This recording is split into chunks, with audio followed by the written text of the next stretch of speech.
میں نے عرض کیا تھا کربلا میں قربانی کا جو جذبہ تھا وہ جذبہ اتنا تھا کہ کربلا کی ہر ماں شب عاشور کا منظر یہ دکھاتا ہے کہ اپنے بچے کو ایک ہی بات سکھا رہی تھی کہ بیٹا سب سے پہلے تجھے جان دینا ہے،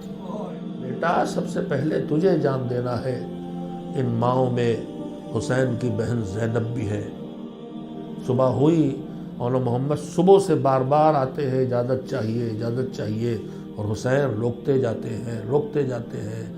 مایوسیاں بڑھ رہی ہیں، چہرے اتر رہے ہیں، یہ شہید ہو گئے ہم نہیں گئے، مسلم کے لال مارے گئے ہم نہیں گئے، عباس چچا کے بھائی مارے گئے ہم نہیں گئے۔ بے چینی بڑھ رہی ہے، یہاں تک کہ اب قاسم رہ گئے، عباس رہ گئے، اکبر رہ گئے، مولانا محمد پھر آئے۔ اب تو ماموں جان اجازت دے دیجئے، اب وہ وقت آ چکا ہے جو مصلحت الہی میں تعین ہے۔ اجازت مل گئی ماموں سے، دونوں بھائی جا کے لڑے، اور ایسے لڑے کہ دو ہاتھ ایسے چلتے تھے جیسے ایک ہاتھ چل رہا ہو۔ جو میمنہ پہ حملہ تو دونوں کا، میسرہ پہ حملہ تو دونوں کا۔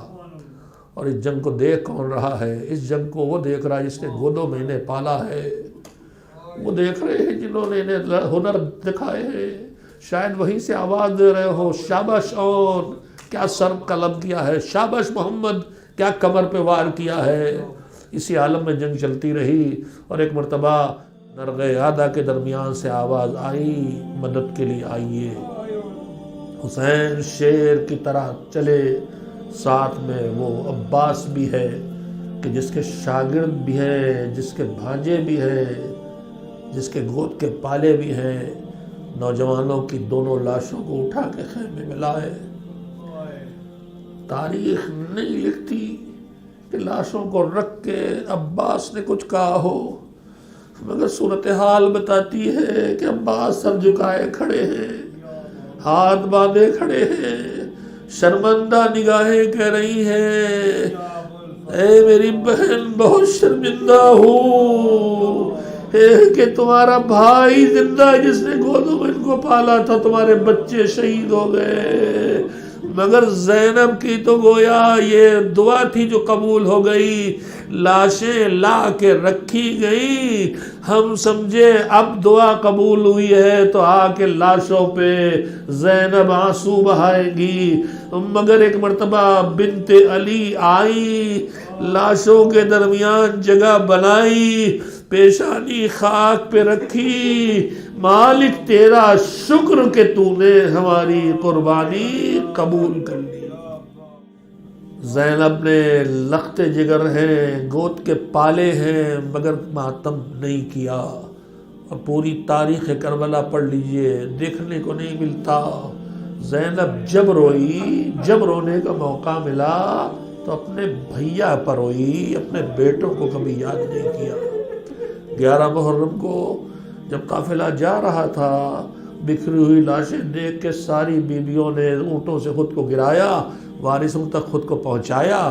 مگر بہن نے بھیا کی لاش دیکھی اور مرثیہ شروع کر دیا، نانا رسول اللہ آپ پہ ملائکہ سماوات درود و سلام بھیجیں، اور آپ کے نواسے کی لاش بے گور و کفن پڑی ہے۔ ارے اسی مقتل میں زینب بی بی تمہارے تو گود کے پالے بھی پڑے ہیں، ارے نہیں میں اپنے بھیا کو روں گی۔ چھوڑ کے چلی آئی لاشوں کو،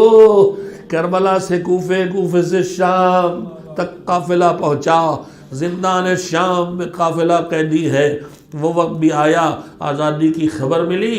سامان لوٹ کا آیا، مسلح بستر جو کھینچا گیا تھا سید سجاد کے نیچے سے مل گیا، جلا ہوا صحیح بچھایا، کہا بیٹے آ کے بیٹھو، جب سے تمہارا بابا مارا گیا ہم نے تمہارے باپ کا تمہیں پرسہ نہیں دیا، کیسے دیتے پرسہ؟ نہیں دے سکے بیٹا بیٹھو، ایک بار تمہیں پرسہ دے دے۔ بیویاں جمع ہو گئی، شام کی عورتیں بھی آ گئیں، لوٹ کا مال جب مل گیا کہ آپ سر شہداء بھی بھجوا دو، سر آنا شروع ہوئے، ایک ایک بیوی بڑھ بڑھ کے اپنے وارثوں کا سر لے رہی ہے، سارے سر ان کے وارثوں کے بیویوں کے گود میں۔ عباس کا سر ام کلثوم نے لے لیا، اکبر کا سر لیلا کی گود میں، ننھے سے 6 مہینے کے کم سے لگتے جگر کا سر روا کیا گوشت میں، بھائی کا سر آیا، بہن نے منہ پہ منہ رکھ دیا، 2 جوانوں کے سر رکھے تھے، شام کی عورتوں نے گریہ شروع کیا، چاند جیسے سر، ان پہ کوئی روتا نہیں، لگتا ہے ان کی ماں زندہ نہیں۔ زینب کے کانوں میں آواز پہنچی، یہ نہ کہے ارے ان کی ماں زندہ ہے، مگر میں اپنے بھیا کا ماتم کروں گی، اپنے بچوں پہ نہ رہوں۔ اجرکم اللہ۔ تاریخ آگے بڑھی، لٹا قافلہ کربلا پہنچا، ارے قبر حسین کے پایتی ہی گنج شہیداں ہے، اسی میں ننھے جوان بھی دفن ہیں، مگر پوری تاریخ بتاتی ہے زینب نے اونٹ سے خود کو گرایا تو قبر حسین پہ گرایا، لپٹ کے روئی تو حسین کا ماتم کیا، اور جب تک کربلا میں رہی بھیا کا ماتم کرتی رہی، مدینے میں داخل ہوئی، نانی ملی بھیا مارا گیا، ارے باپ چچا ملے بھیا مارا گیا، جو ملتا ہے بھیا مارا گیا، بابا کی قبر پہنچی بابا، نانا کی قبر پہنچی نانا، بھیا کے سوکھے گلے پہ خنجر چلا، بھیا کی لاش پامال ہوئی، جنت البقیع پہنچی میرے بھیا، ارے تمہارے بدن میں تو خالی تیر لگے تھے، ارے میرے بھیا حسین کا پورا جسم چھلنی تھا، ماتم کیا تو حسین کا، روئی تو حسین پر، گریہ کیا تو حسین پر وقت گزرا، وہ وقت بھی آیا کہا عبداللہ نے اب گھر چلو، زینب آمادہ ہو گئی، گھر میں پہنچی، در خانہ کھلا، سین خانہ میں قدم رکھا، سامنے حجرے پہ نظر پڑی، اول محمد کا حجرہ، اندر داخل ہوئی، 2 بستر اب تک لگے ہوئے، بس یہ پہلی اور آخری بار آواز دی، کربلا کا رخ کر کے، میرے لخت جگر اول، میرے نور نظر محمد کہاں ہو، اماں آئی ہے استقبال نہ کرو گے، بس ایک لمحہ یماں بچوں کو روئی، حیات گزر گئی بھیا پر روتے، وَسَيَعْلَمُ الَّذِينَ ظَلَمُوا أَيَّ مُنْقَلَبٍ يَنْقَلِبُونَ۔